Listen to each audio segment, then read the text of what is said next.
Good afternoon. Thank you very much for coming to my talk. So the title of the talk is a kind of unified. We're trying to link the Bures Wasserstein distance from the optimal transport viewpoint and the log Euclidean distances between positive definite matrices and operators. So I will talk. So an ally, I will briefly review the Bures Wasserstein distance between SVD matrices and the log Euclidean distance between SVD matrices, and we will talk about the formulation that we have, which is called the alpha process distance, and we talk about the finite dimensional setting in the setting of SVD matrices, and then we try to generalize to the infinite dimensional setting of positive definite Hilbert Schmidt operators. So so my motivation is really. Sorry.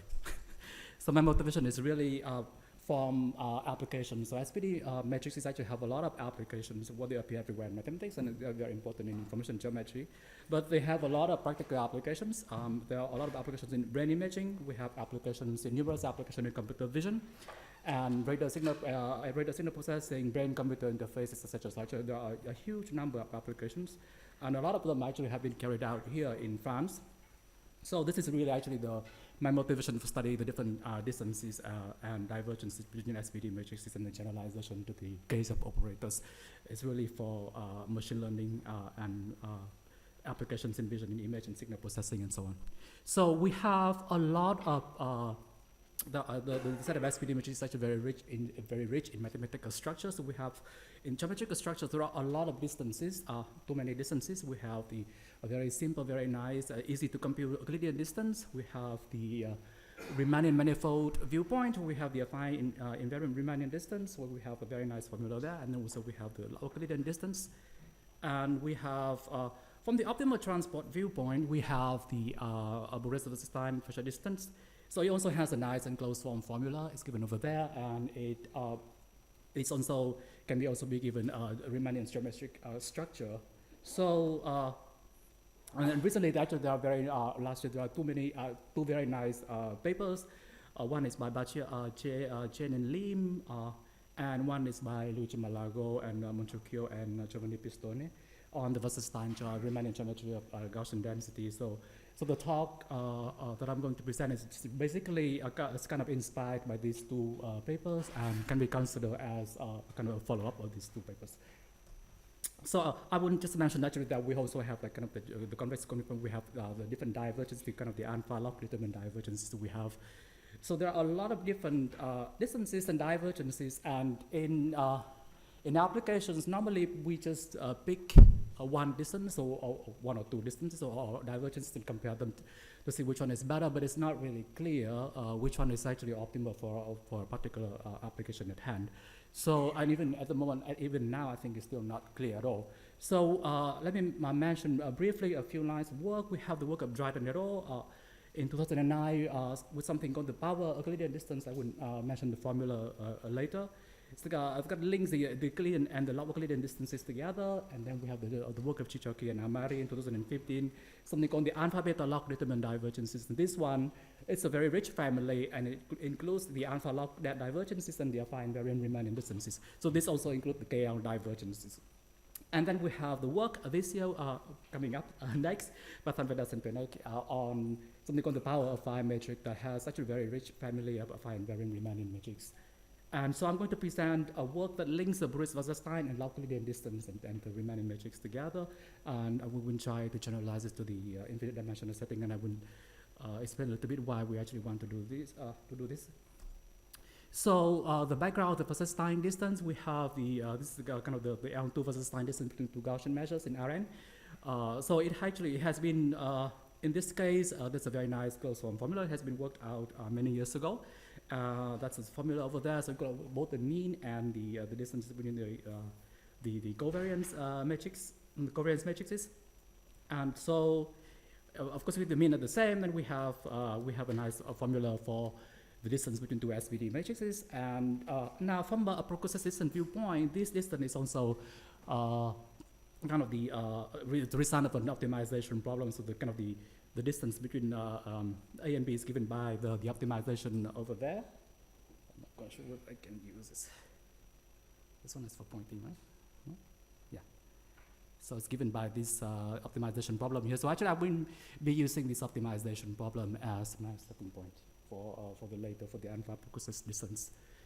So so in the context of quantum information theory, we have the Bures systems where the trace of A and B are equal to 1. So it has a simple formula. So kind of the Bures system, which has been studied a lot in the context of quantum information theory. So this is the kind of the Wasserstein Riemannian geometry given by Batier and also by Malago et al. So we have here this, we have like a Riemannian summit. It's a Riemannian metric on the set of SPD on the set of SPD matrix. So that this map here is the Riemannian submersion. So that we have, this is the formula for the Riemannian metric on the tangent space, which is a set of symmetric matrices. And so the corresponding Riemannian distance is the Bures Wasserstein distance, and it's the length of this geodesic. So it actually has a nice formula here. So everything actually has a nice expression. And so the second one is on the background on the Euclidean metric. So this one was developed by Xavier Pernet and his colleague in 2007, and so it's also widely used in many applications, and it's actually very fast to compute, much faster to compute than the affine invariant Riemannian distance. And from the machine learning viewpoint, this is a very important distance because under this metric, the manifold is actually flat and actually can be given a vector space structure and can also be equipped with an inner product structure. So we can define many positive definite kernels on using this metric. So it actually has been used a lot in various different applications. And so it also has a nice form, but this is a Riemannian metric here. This is kind of a nice, some formula for the Riemannian metric. So you don't have to worry about that, just that's an expression for the Riemannian metric. And the geodesic has a nice form here, and this is the distance, the lower Euclidean distance. So we can define, using this distance, we can define, as I said, we can define many positive definite kernels using this is, for example, this one is like a Gaussian-like kernel, which is positive definite, and it's where the power p here is between 0 and 2. So when p is equal to 2, we have the Gaussian kernel. So this is not the case with the other distance. It's not the case with the affine invariant Riemannian distance because this is positive definite for all gamma greater than 0. It's not the case with the affine invariant Riemannian distance. It's not the case with the different divergences. So this is actually a very unique property of this lower Euclidean metric. So it has been used a lot, and this is a typical pipeline for the use of the lower Euclidean metric for classification in computer vision, also in brain imaging, in brain-computer interfaces. So we, for example, want to classify images. We actually represent each image by a covariance matrix, and then each image is actually represented by a covariance matrix, and we can compute the lower Euclidean distance between them, and then we can define a positive definite kernel like the Gaussian kernel on using this distance, and then we can carry out regression and classification. So actually basically this pipeline with different variations have been used in various work in computer vision, in image signal processing, and so on. So now I will try to link these two. So we have here the distance formula for the Bures Wasserstein. We have formula for the Bures Wasserstein distance, and we have a formula here for the lower Euclidean distance. So let's try to link them together by using formula. It's actually quite simple. So instead of like alpha in the a to the power half here, we just replace it a by half by a to the power alpha minus b to the power alpha, where u and v here are in this case orthogonal matrices. And so this one actually alpha can be any real numbers not equal to 0. And in case of alpha greater than or equal to 0, we can also actually kind of consider also the set of positive semi-definite matrices. So so it's actually quite simple. So and then so this optimization has an explicit expression. So we just have like this expression here. So if alpha is equal to a half, then we just recover the Bures Wasserstein distance. So just replace a half here, like a here by 2 alpha. And so when alpha, so the special case is when A and B commute. So if A and B commute, then this distance reduces to the power Euclidean distance. So the distance between A to the power alpha minus B to the power alpha divided by alpha and the Frobenius norm. So this distance, when alpha goes to 0, it goes to the lower Euclidean distance, so log A minus log B Frobenius norm. So this limit also holds in the case of the in the case when A and B do not commute. So if so we also have that when alpha goes to 0, this goes to the log Euclidean distance. So we have basically a parameterized family of distances linking the Bures-Wasserstein distance and the log Euclidean distance. So we have a family here. So this kind of when alpha equal to half corresponding to the Bures-Wasserstein distance, and when alpha equal to 0, we have the log Euclidean distance. So now we can actually compare the power Euclidean distance and this alpha Bures distance together. So they, as a consequence of this famous inequality hierarchy leap entering for the trace of operators. So we can actually show that the power Euclidean distance is actually, if A and B do not commute, then it's actually strictly bigger than this alpha Bures distance. And they are the same only if A and B commute. So when alpha equal to 0, then they both equal to the log Euclidean distance. So this one is a simple picture showing the distances between two random SPD matrices for different values of alpha. So the red line here is the power Euclidean distance, so it's larger, as we show, it's larger than the alpha Bures distance, and they are the same at 0, and at the 0 here, so we have the log Euclidean distance. So we have a family of like a parameterized family of distances linking these two things together. And okay, I will actually go quickly over the matrix. So we actually kind of generalize the Riemann summation from the case of the Wasserstein metric to a different to a map here to symmetric pi and phi depending on alpha. So we find a Riemann metric, define a Riemann metric on set of SPD matrix, so that this is a Riemann summation, and so we also have like a form for the Riemann metric, let's give by this formula here. So and then we also have like the kind of the corresponding Riemann distance is the alpha Bures distance, and we have a Z is given by this formula here. So when alpha is equal to a half, we just recover the formula for the Wasserstein, for the geodesic for the Wasserstein. So when alpha equal to 0, we recover the Euclidean Riemann metric, and we recover this formula here when alpha equal to 0. And when alpha equal to half, as I said, we recover the formula for the Wasserstein distance is given by in Bures and Malago. So, okay. This is the finite dimensional setting. Now, I'm talking about the infinite dimensional setting because actually in application we also work with not just covariance matrices, but we actually also work with covariance operators. And so actually this is something I have been kind of working on in the last couple of years, and I've been actually working on the generalization of the log Euclidean distance of the infinite dimensional setting, and also the different divergences to the infinite dimensional setting. So in the case when A and B are no longer SPD matrices, but are a positive trace class operator, we still have the L2 Wasserstein distance, and they still have the same formula because the trace formula remains the same. And we have some recent work here, so we have also like Malasto and Verhagen and so on. So we have some recent work dealing with this, using this formula. But this is the only case when the formula for the finite dimensional setting and the infinite dimensional setting are the same, because for the other distances, with the log Euclidean distance, the affine invariant Riemann distance, we have the inverse. We have to take like A inverse. We have to take a log A.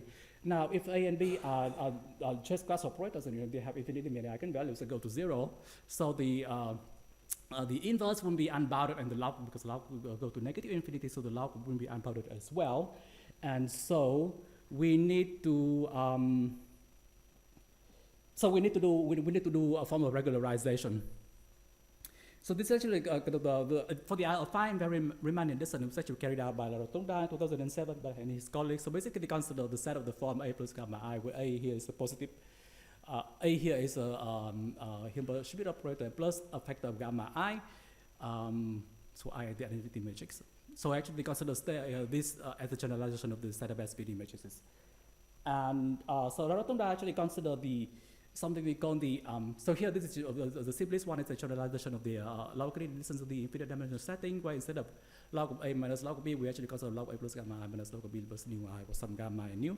So this one is called, so this A plus gamma I is so that we have log is, the log function is bounded. And then we have something we call the extended Hilbert-Schmidt norm. So it's defined by A plus gamma I, the extended Hilbert square. So we took this norm square, the Hilbert-Schmidt norm square of A plus gamma square. So this is defined so that this norm is actually, this quantity here is actually finite because the identity operator is not Hilbert-Schmidt.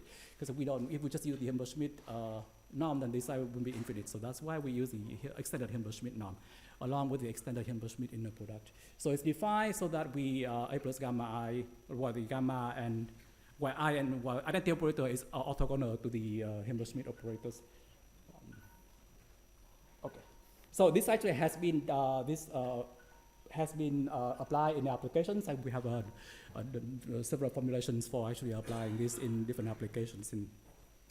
So now I will present like a formulation for unifying the formula for the Wasserstein distance and the Hilbert-Schmidt distance. Okay, so actually it's quite similar. Okay, I would explain the optimize. I would present the formula actually. So this is the formula. We have this formula here. It's given by trace because let me know that we have like A plus gamma I to the power alpha plus gamma I to the 2 alpha. So instead of A and B, we have A plus gamma I and B plus gamma I. And I'm just considering the case where we have the same factor gamma I and gamma here. But in general, they are different. So we have this formula here. This is so when gamma is equal to, so basically when alpha is greater than equal to a half and A and B are trace class, then we don't need this factor gamma because the trace is well defined. So we have this expression here.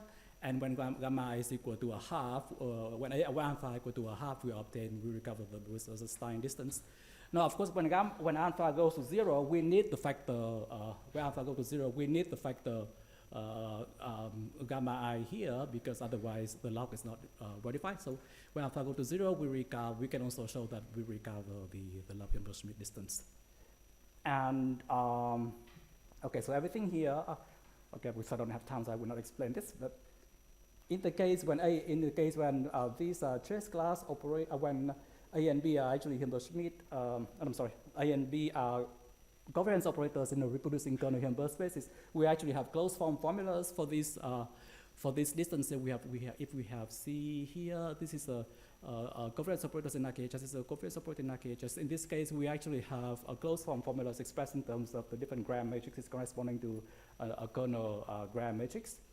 And we can also add like the mean, for example, the maximum mean discrepancy as well. And so we can have like, for example, this is the L2 Wasserstein distance between our Gaussian measures in RKHS. So we have 2 Gaussian measures with the mean in the RKHS mean and RKHS covariance support, and then we have a closed form formula as well, expressed in terms of the gram matrices.